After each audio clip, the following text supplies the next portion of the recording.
Roh Kudus itu mengajar melalui orang. Jadi saya nggak pernah dengar suara atau dapat pengalaman rohani yang gimana, itu nggak pernah. Karena latar belakang saya kan bisnis. Ya, saya kuliah itu dulu saya ambil manajemen bisnis. Saya sekarang 21 tahun. Wow. Iya. Jadi mulai dari umur 17 saya mulai masuk kuliah, itu saya belajar bisnis. Lalu tahun lalu saya mulai buat konten. Jadi karena nenek saya itu ngajarin saya, kalau kamu jadi orang, tujuanmu bukan jadi kaya. Tujuanmu adalah berdampak. Kamu tujuanmu bukan untuk menjadi orang yang di atas, tapi tujuanmu adalah orang yang berdampak buat orang. Nah, karena aku latar belakang bisnis, aku literasi orang tentang keuangan, investasi, pasar modal. Karena dulu aku berprestasi di bidang itu. Ya. Nah, aku mulai masuk TikTok tuh, literasi orang tentang itu. Lalu kemudian ada yang nonton tuh, tapi nggak banyak. Ya. Lalu aku scrolling TikTok, banyak orang yang menghina-hina pengajaran kekristenan. Jadi mereka, Yesus tuh bukan Tuhan, termasuk yang mungkin nanti yang mau Anda tanyakan Donditan. Mungkin itu ya begini berarti. Ya nggak apa-apa. Ya kalau Donditan denger nggak apa-apa juga. Ya kan? Karena begini, dia kan sering tuh bahas orang di podcastnya dengan orang-orang yang tidak belajar. Jadi seakan-akan argumentasi itu udah benar, padahal sebenarnya nggak berguna sama sekali. Saya harus katakan begitu. Karena dia tidak mampu dan tidak mau mengundang narasumber yang kompeten. Misalnya jangan jauh-jauh panutan saya Pak Bambang Nursena. Kenapa nggak pernah diundang? Atau jangan-jangan saya. Baru mau nanya, pernah diundang nggak? Pernah diundang nggak? Saya nggak pernah diundang. Nggak pernah. Tapi cuman ngeledek-ledek ya? Begitulah mainnya kan begitu. Itu kan dia banyak tuh Jesslyn, orang-orang yang mengaku mualaf yang cerdas-cerdas itu, ya mereka bilang mengakunya cerdas kan. Oh, Yesus tuh bukan Tuhan, Yesus itu hanya nabi. Alkitab tuh sudah dirubah, sudah dipalsukan, Yesus tidak tersalib dan lain sebagainya. Saya dulu jujur saja, saya nggak terima dengan itu bukan karena saya sudah mengerti Tuhan, tapi karena ego. Agama saya nih diginiin. Saya masih mental kadrun dulu. Saya nggak terima nih diperlakukan begini. Maka saya saat itu juga saya hapus konten saya tentang keuangan dan lain sebagainya. Saya ganti profil dan nama saya. Lalu kemudian saya buat video saya malam itu juga belajar tentang Tritunggal. Wow. Malam itu juga. Malam itu saya belajar Tritunggal, saya langsung buat video malam itu juga. Besoknya video saya langsung ditonton 30.000 orang. Nah itu kan biasa ya, orang seperti itu semangatnya dibakar. Mulai saat itu saya buat konten terus sampai sekarang. Itu tuh yang kenapa kepikiran Tritunggal saat itu? Karena yang diserang Tritunggal waktu itu. Tuhan kalian tuh 3. Mana yang Bapak, mana yang anak. 3 dalam 1, 1 dalam 3. Tuh biasa yang sering familiar ya. 1 dalam 3, 3 dalam 1. Nah waktu itu saya juga masih gelabakan buat menjawab itu. Karena saya belum belajar. Tapi lama-lama proses itu mematangkan kita dalam berargumen. Sampai sekarang saya melayani. Mungkin di sini biar penonton juga tahu ya, apa sih sebenarnya Tritunggal? Tritunggal itu berbicara tentang Allah yang esa. Allah yang esa itu adalah Sang Bapa. 1 Korintus 8:6. Bagi kita hanya ada satu Allah, yaitu Sang Bapa dan satu Tuhan, yaitu Yesus. Jadi Tritunggal itu tidak pernah berurusan seperti fitnah orang-orang abad ke-7. Anda tahu maksud saya? Yang mengatakan ada 3 Tuhan diikat jadi satu, atau 1 Tuhan dibagi-bagi jadi 3, bukan. Tritunggal itu berbicara tentang Allah yang esa, Allah yang satu. Tetapi bagaimana Allah yang satu itu dijelaskan melalui Tritunggal. Allah yang esa, Allah yang hidup adalah Sang Bapa, dan di dalam dirinya dia memiliki firman. Yang oleh firman ini dia menjadikan segala sesuatu. Makanya berfirmanlah Allah, jadilah terang. Berarti dia menjadikan terang oleh firman. Karena berfirman itu kata kerja, kata bendanya adalah firman. Berarti Sang Bapa selain memiliki firman untuk menjadikan segala sesuatu dengan berfirman, dia memiliki roh yang oleh roh ini dia menghidupi segala sesuatu. Roh inilah Roh Kudus. Ayub 33 ayat 4. Jadi Sang Bapa bersama firman-Nya, bersama dengan rohnya, Bapa, Firman, dan Roh Kudus, itulah Tritunggal. Firman itu disebut anak. Kenapa disebut anak? Karena firman itu terkandung di dalam Bapa. Dia tidak pernah berada di luar Bapa, tapi di dalam Bapa. Dan ketika Bapa ini melakukan segala sesuatu itu melalui firman-Nya. Apa yang didengar Musa? Firman Tuhan. Benar. Apa yang didengar Abraham? Firman Tuhan. Apa yang didengar para nabi? Firman Tuhan. Artinya Bapa yang tak kelihatan, yang tidak terhampiri itu mewahyukan dirinya ke dunia ini selalu melalui firman-Nya. Kalau di perjanjian lama firman itu dalam rupa-rupa penampakan, dalam bentuk suara, maka apa susahnya di perjanjian baru itu firman menjadi manusia. Dan itulah Yesus Kristus. Jadi Bapa, Anak atau firman-Nya sendiri yaitu Yesus Kristus yang datang menjadi manusia, dan Roh-Nya sendiri yang adalah Roh Kudus, itulah Tritunggal. Yang berbicara tentang bagaimana Allah kita yang hidup. Allah kita yang hidup adalah Sang Bapa yang mencipta dengan firman-Nya, menghidupi dengan Roh-Nya yang kudus. Jadi ini menjawab semua kekeliruan orang tentang sangat jelas banget itu. Tuhan kita kan. Iya. Orang-orang selalu bilang, oh Tuhan kalian itu 3. Nah itu saya waktu itu tidak terima. Tapi justru semakin saya pelajari tentang Tritunggal, ada makna spiritual yang dibentuk di sana. Bahwa Tritunggal itu bukan sembarang, bukan hanya konsep teologi, tapi ada makna spiritual di dalam. Bahwa kasih dinyatakan oleh Bapa, keadilan dinyatakan oleh firman-Nya yang hidup, dan kebenaran dimeteraikan oleh Roh-Nya yang kudus. Itulah kita langsung viral ya. Begitu. Luar biasa. Pengajarannya bagus banget ya. Luar biasa. Jadi selama ini belajarnya tuh semua ya maksudnya belajar otodidak, saya belajar otodidak sendiri. semua. Dia bertobatnya karena apa? Ya karena keprihatinan saya aja sih sama anak-anak muda. Saya paling menentang anak-anak muda yang liberal. Dan orang-orang anak-anak muda yang liberal dan juga menganut postmodernism. Waktu itu tuh pemicunya selain itu apa gitu? Pasti ada seseorang yang memicu. Ya anak-anak muda yang liberal itu. Masih sekitarnya Elia gitu. Iya, saya itu radikal sekali dalam hal Injilnya Tuhan. Bagus itu. Supremasi. Makanya banyak orang yang membuatannya, oh Elia itu terlalu mungkin terkesan sombong. Karena apa? Hanya Kristen aja yang benar buat dia. Nggak ada yang lain. Ya karena memang itu yang benar. Ya. Kamu mau tawarkan saya apa? Iya.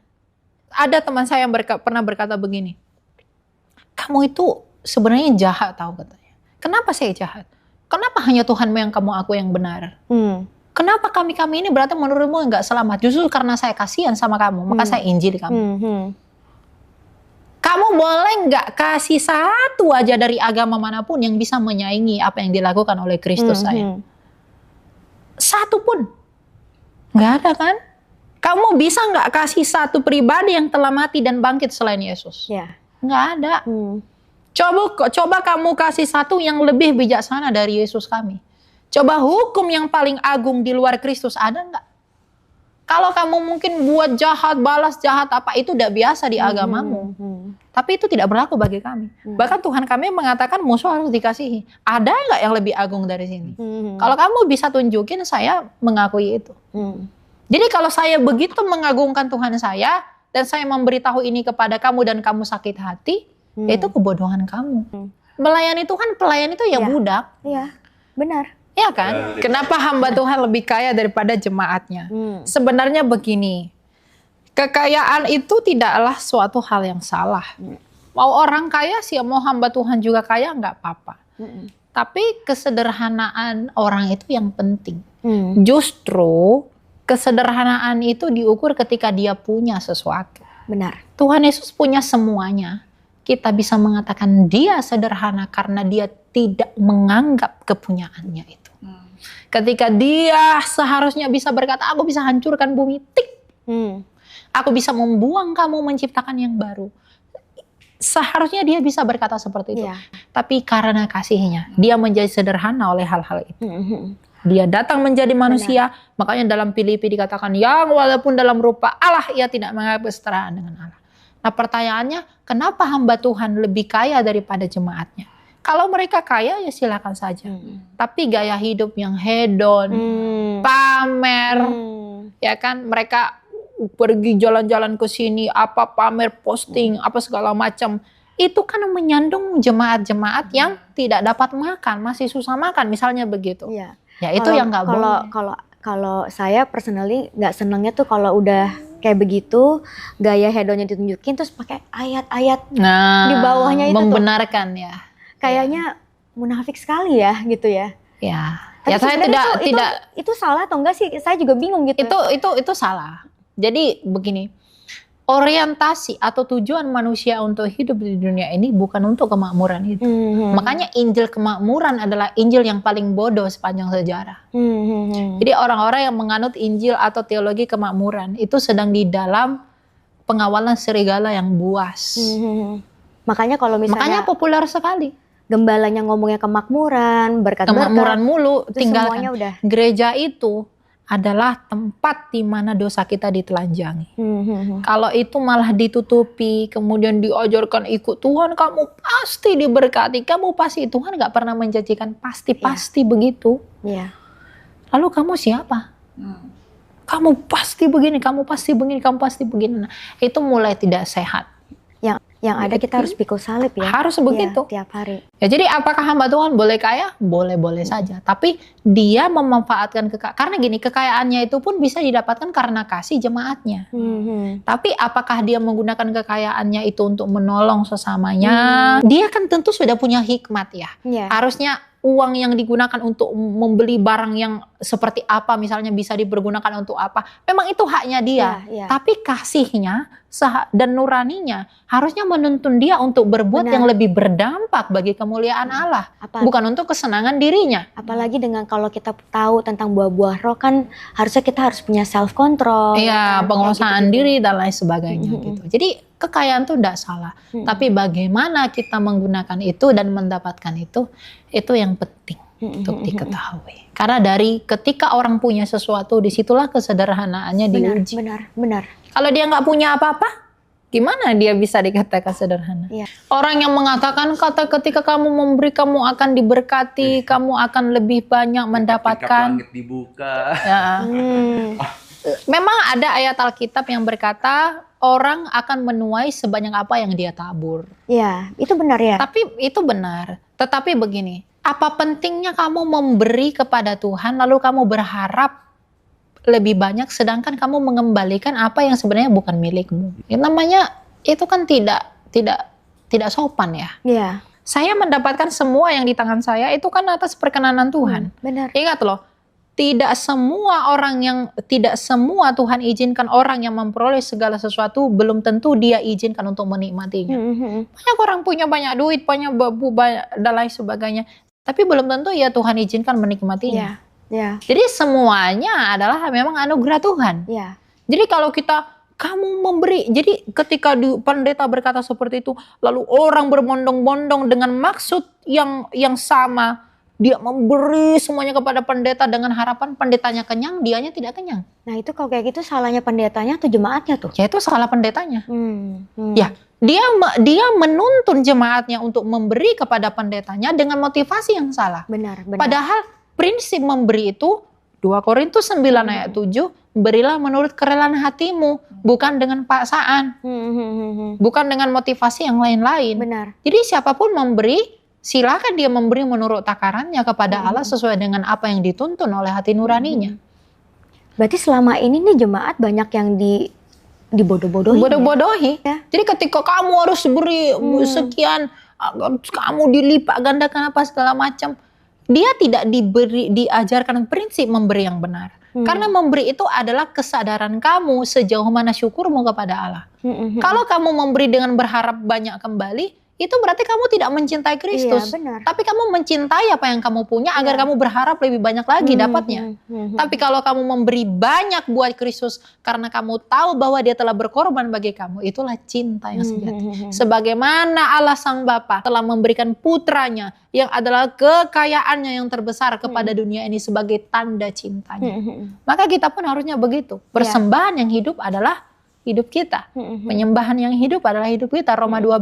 Benar. Tuhan untuk tubuh dan tubuh untuk Tuhan.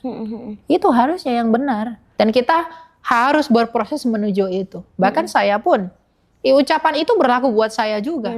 Itu mengevaluasi saya, bagaimana saya melayani Tuhan, apa sebenarnya motivasi saya melayani Tuhan. Kita harus berkaca seperti itu. Agar jangan orang lain kita lihat kesalahannya, kita sendiri nggak tahu kesalahan kita apa. Itu ya, maka dibilangin jangan yang ada balok tuh balok di mata orang, sedangkan balok di matamu tidak kamu lihat. Itu memang penting. Semua pelayan Tuhan itu harus mengevaluasi dirinya sendiri. Apakah dia sudah di tahap mana? Apakah dia sudah terlalu jauh, atau dia memang sendiri jauh dari Tuhan, atau dia memang sendiri bagaimana dengan Tuhan? Sebenarnya pendeta itu, gembala itu kan tahu ya, maksudnya mereka kan belajar teologi. Bagaimana kalau mereka tuh menyesatkan jemaat-jemaatnya tuh kan tidak baik. Itu kenapa mereka melakukannya di dalam kehidupan mereka? Semuanya itu tergantung hatinya. Amsal mengatakan, jagalah hatimu dengan segala kewaspadaan, karena dari situlah terpancar kehidupan. Hati setiap orang tuh berbeda-beda. Mau pendeta, mau bukan pendeta, ada yang mencintai uang, ada yang mencintai ketamakan, ada yang mencintai kecemaran, ada yang mencintai kepahitan dan lain sebagainya. Itu ada. Jadi semua tindakan yang orang lakukan itu terlihat dari hatinya. Sebenarnya kalau kayak begini, kita sebagai pengikut Kristus, perlu nggak sih kita ke gereja? Kalau misalnya gembalanya kayak begitu? Perlu ke gereja, tapi jangan ke gereja yang seperti itu. Oke. Ya kita harus berdiakonia, berkoinonia, bermarturia. Kita harus menjadi saksi.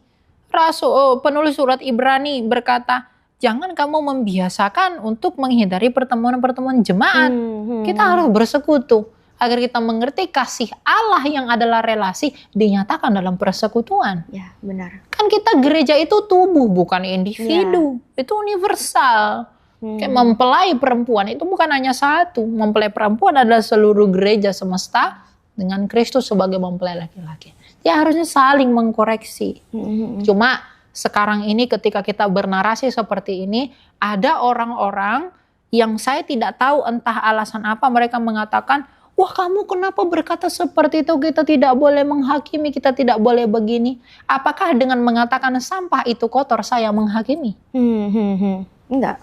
Apakah dengan mengatakan bahwa kotoran itu bau, itu saya menghakimi? Enggak.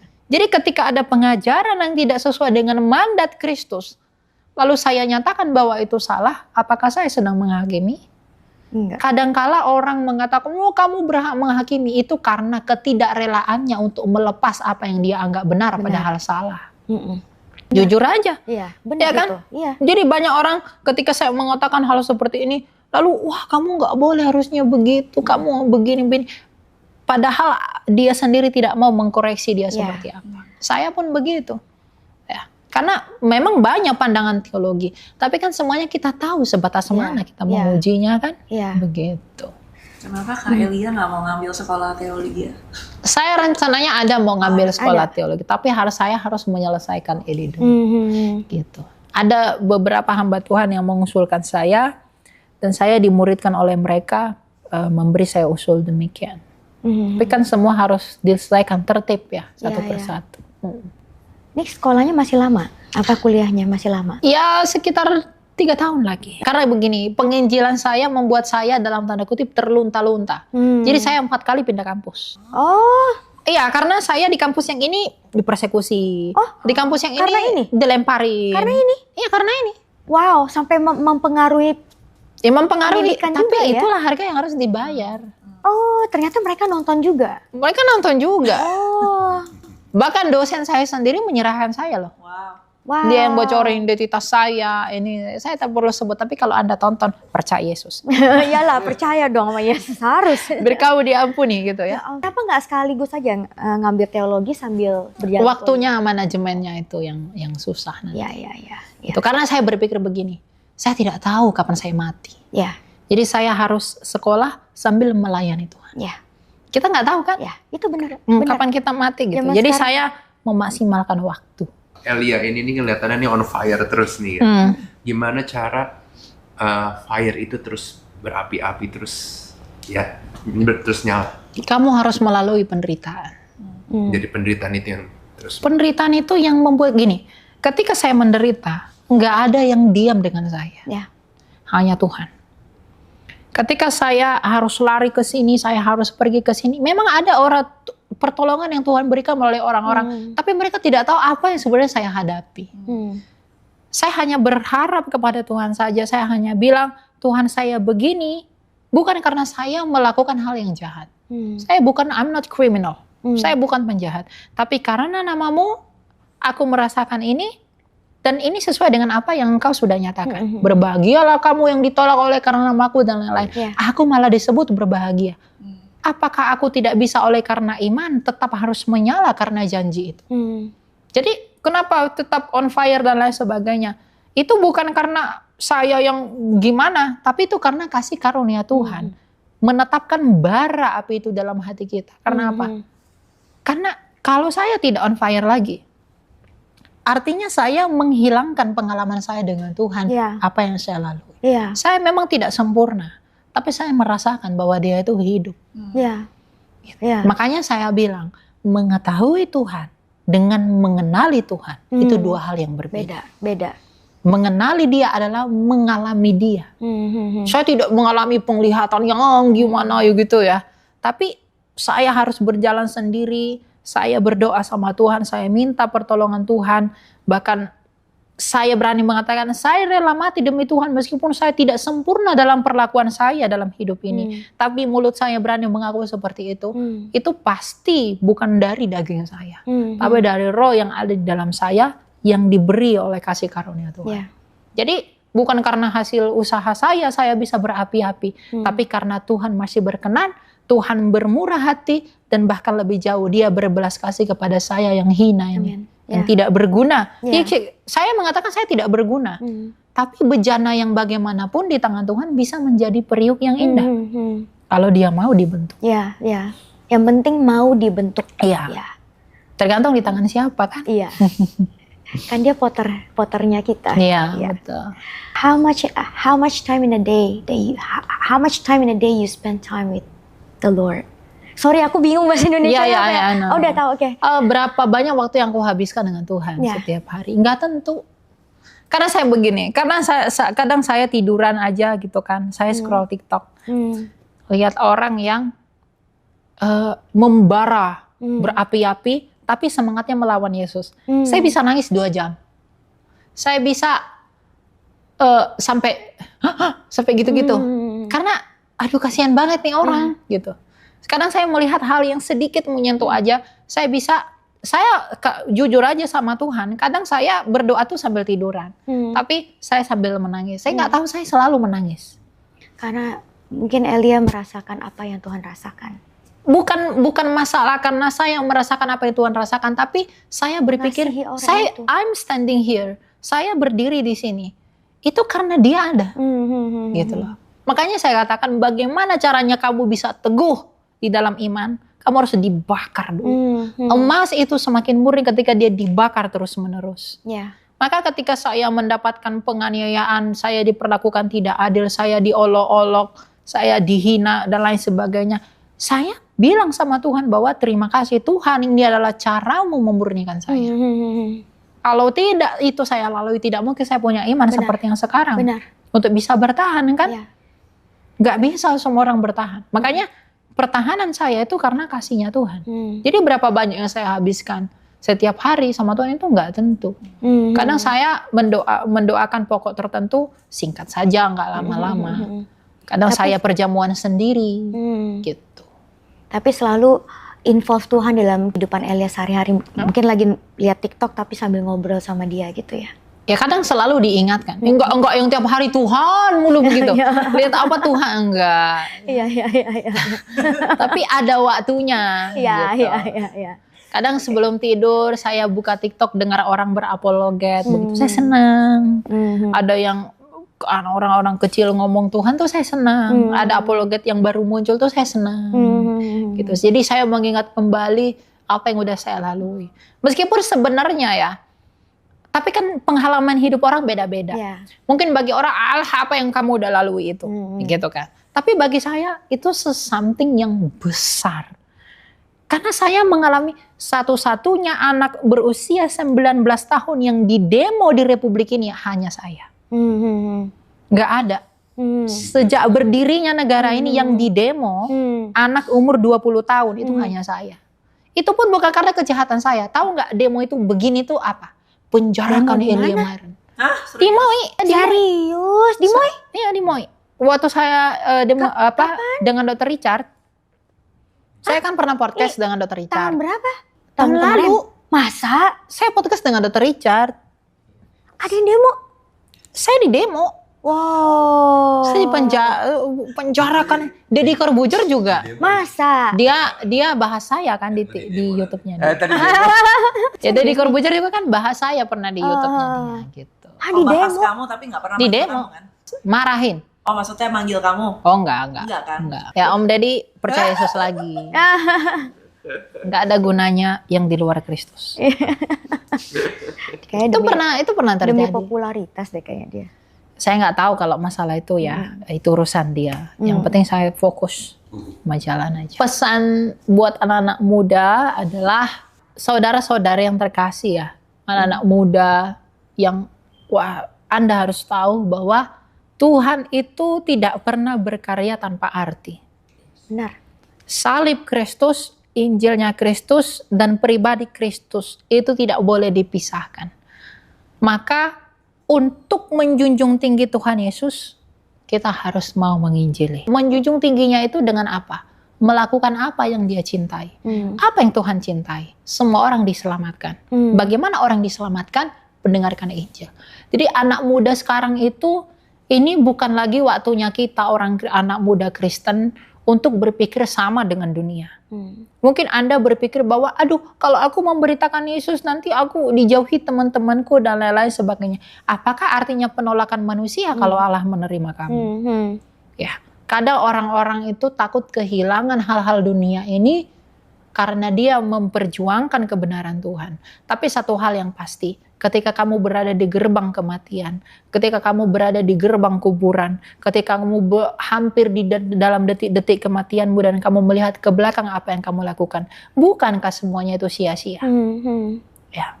Dan jangan ada orang yang menganggap rendah orang muda. Ya. Jadi anak-anak muda Kristen itu, orang-orang muda Kristen itu sudah saatnya bersuara buat kebenaran Tuhan. Amin, ya. Dengan hati nurani yang tulus, dengan kebenaran yang sejati, dengan cinta yang mau menderita oleh karena Kristus. Penderitaan setiap orang berbeda-beda. Semua orang tidak pernah dipanggil untuk jadi sama seperti saya, harus jadi apologet dan lain-lain. Dalam karir, bisnis dan lain sebagainya, libatkan Tuhan. Dan yang paling penting, puncak dari pelayanan kita adalah bagaimana Kristus itu diagungkan di dalam segala sesuatu yang kita lakukan. Amin. Meskipun dia muda, meskipun kita masih muda, itu tidak menghalangi karya kita. Gunakan apa yang kita punya, sosial media kita dan lain untuk memberkati orang lain. Memberitakan karya Kristus. Karena apa? Kalau kamu adalah orang Kristen yang sungguh-sungguh, kamu adalah orang Kristen yang sejati, kita adalah orang Kristen yang mencintai Tuhan, kita akan begitu berbelas kasih, kita akan begitu sangat mengasihani orang-orang yang belum mendengarkan Injil. Bahkan lebih jauh, hati kita digerakkan untuk mendatangkan kebaikan bagi mereka dengan menginjili mereka. Karena apa? Kehendak dari Roh Kudus adalah Yesus diberitakan. Karena Roh penghibur yang dijanjikan oleh Yesus yang keluar dari Bapa adalah untuk bersaksi tentang Kristus dan dia sendiri tidak memuliakan tentang dirinya sendiri. Pengajaran yang benar, Injil yang benar adalah Injil yang meninggikan Kristus dan menelanjangi kamu di dalam keberdosaanmu. Sehingga setiap hari kita menyadari, kita mengakui bahwa kita adalah orang berdosa dan pada akhirnya kita akan memuliakan Kristus di atas segala sesuatu melalui salib. Terima kasih Elia buat pengajarannya, buat kesaksiannya, biar yang penonton di sana bisa terberkati. Thank you. See you next time.